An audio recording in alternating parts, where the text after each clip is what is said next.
Je peux encore sentir l'odeur de la fumée. Celle du papier brûlé, du plastique fondu et de l'encre tournant en cendres. Je suis resté là, pétrifié dans le jardin, tandis que mon père jetait le dernier de mes dossiers de candidature universitaire dans un tonneau en métal, simplement pour que mon frère aîné ne se sente pas inférieur. Et le pire? Ma mère se tenait à côté de lui, regardant la scène. Elle ne pleurait pas. Elle ne l'arrêtait pas. Elle était simplement silencieuse. 6 mois plus tard, l'avocat de ma grand-mère a appelé.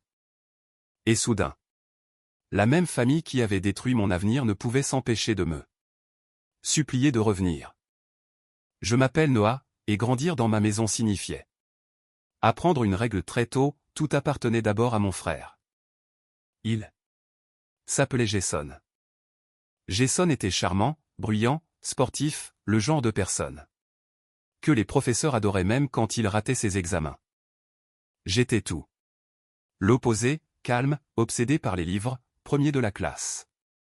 Le gamin qui restait éveillé jusqu'à 2 heures du matin pour étudier pendant que Jason s'éclipsait pour aller à des fêtes. Mais, aux yeux de mes parents, Jason était toujours celui qui avait besoin de plus de soutien. Si Jason échouait dans une matière, c'était parce que les professeurs étaient injustes. Si j'avais des notes parfaites, c'était attendu. Au lycée, le déséquilibre est devenu impossible à ignorer. Jason a eu une voiture pour ses 17 ans. J'ai eu une poignée de main quand j'ai été major de promotion. Je me souviens encore d'être dans la cuisine, tenant ma lettre d'admission à l'une des meilleures universités du pays. Mes mains tremblaient d'excitation. Maman, papa, j'ai été admis. Papa a à peine levé les yeux de sa télévision. C'est bien. Jason est entré. Quelques secondes plus tard, se plaignant que son entraîneur de basket l'avait mis sur le banc. Soudain, mes 2 parents se sont précipités pour le réconforter. L'entraîneur est jaloux de toi. Tu mérites mieux. Je suis resté là, ma lettre à la main, alors que personne ne m'a même demandé quelle université m'avait accepté. C'est là que j'ai compris une chose douloureuse. Mes accomplissements ne comptaient pas dans ma famille. Seuls les sentiments de Jason importaient. Pourtant, j'ai continué. Parce que l'université n'était pas juste un rêve pour moi. C'était mon échappatoire. J'ai postulé en secret à cette université, j'ai rédigé toutes mes lettres de motivation seul, j'ai travaillé le week-end dans une épicerie pour payer les frais de dossier. Je n'ai jamais demandé d'argent à mes parents, car je connaissais déjà la réponse, on ne peut pas se le permettre en ce moment. Amusant, comme il pouvait toujours se permettre des choses pour Jason, nouvelles chaussures, téléphone dernier cri, week-end à la mer. Mais quand il s'agissait de mon avenir, l'argent devenait soudainement un problème. Puis vint la nuit où tout a explosé. Je suis rentré du travail plus tôt que d'habitude. La maison dégageait une odeur étrange. De la fumée. J'ai d'abord cru qu'un incendie s'était déclaré. Puis, j'ai marché jusqu'au jardin et j'ai vu mon père debout près d'un baril en feu. Mon estomac s'est noué instantanément. Parce que ce qui dépassait des flammes, c'était mon écriture. Mes dossiers de candidature, mes lettres de recommandation, mes essais, tout. J'ai crié, « Qu'est-ce que tu fais ? » Papa avait l'air agacé plutôt que coupable. Tu n'étais pas censé voir ça encore. J'ai couru vers le tonneau pour tenter de sauver les papiers, mais la plupart étaient déjà noircis et se désintégraient. Ma mère a attrapé mon bras. Arrête de faire ton drama. Mon drama ? Je l'ai regardé comme si je ne la connaissais plus. C'était mes candidatures. La mâchoire de mon père s'est contractée. Tu allais abandonner cette famille. C'est l'université, papa. Jason est soudain sorti sur la terrasse. Et c'est là que la vérité est sortie. Il fait une dépression, a lâché maman. Quoi? Chaque fois que tu reçois des félicitations, Jason se sent comme un raté, a-t-elle ajouté. J'ai regardé mon frère. Il n'a même pas croisé mon regard. Et soudain, j'ai compris. Ce n'était pas une question d'argent. Ce n'était pas une question de famille. Ils avaient brûlé mon avenir parce que ma réussite blessait l'ego de Jason. J'ai senti quelque chose s'effondrer en moi. Vous avez détruit mes candidatures. Pour lui? Papa m'a pointé du doigt agressivement, tu te crois déjà meilleur que tout le monde. Non, ai-je répondu calmement. Vous agissez juste comme s'il comptait plus que moi. Personne n'a répondu. Parce qu'il savait que c'était vrai. Cette nuit-là, j'ai fait un sac à dos et je suis parti. Sans drame. Sans colère.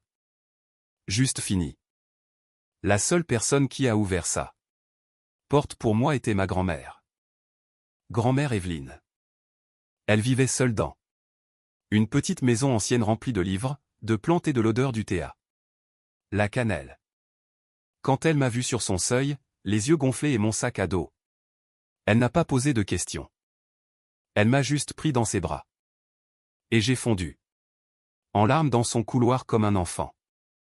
Pour la première fois depuis des années, quelqu'un m'a laissé souffrir.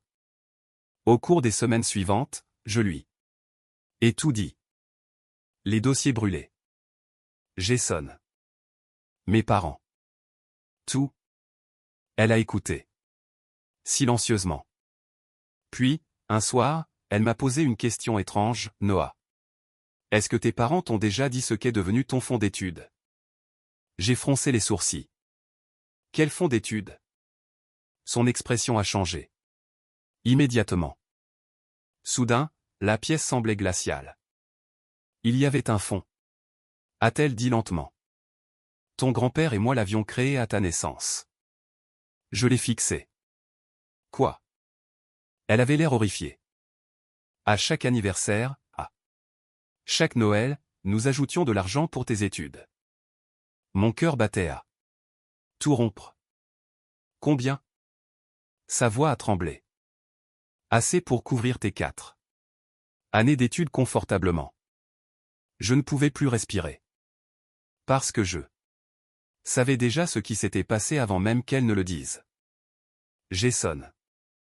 Grand-mère est restée silencieuse un long moment, puis elle a murmuré, « Oh mon Dieu !» Une semaine plus tard, elle a confronté mes parents elle-même. Je n'y étais pas, mais j'ai entendu les cris au téléphone plus tard. Apparemment, papa a tout admis. Des années plus tôt, Jason avait eu des problèmes avec la justice après avoir accidentellement détruit la voiture d'un ami en état d'ivresse. Mes parents avaient utilisé secrètement mon fonds d'études pour le protéger. Avocat, dommages, frais de justice, tout avait été payé avec l'argent qui m'était destiné. Et quand les réponses des universités ont commencé à arriver, ils ont paniqué. Parce qu'ils savaient que la vérité éclaterait. Alors, au lieu d'admettre ce qu'ils avaient fait, ils ont détruit mon avenir pour cacher ce qu'ils avaient volé. Cette réalisation a fait plus mal que le feu. Non. Pas à cause de l'argent, mais parce qu'elle prouvait quelque chose d'horrible. Ils ne protégeaient plus Jason. Ils se protégeaient eux-mêmes. Après cette confrontation, grand-mère a cessé de leur parler complètement. Puis, 6 mois plus tard, l'avocat a appelé. Au début, j'ai cru qu'un malheur était arrivé. Mais sa voix était calme. Ta grand-mère m'a demandé de te contacter. Personnellement. Mon estomac s'est noué. Est-ce qu'elle va bien? Elle va très bien, a-t-il dit. Mais elle a mis à jour ses documents juridiques. Je n'ai pas compris au début, jusqu'à ce qu'il explique. Grand-mère possédait bien plus que ce que nous imaginions. Des propriétés, des économies, des placements. Assez pour que cela change tout. Et après avoir découvert ce que mes parents avaient fait, elle a tout modifié. La maison qui devait revenir à mon père?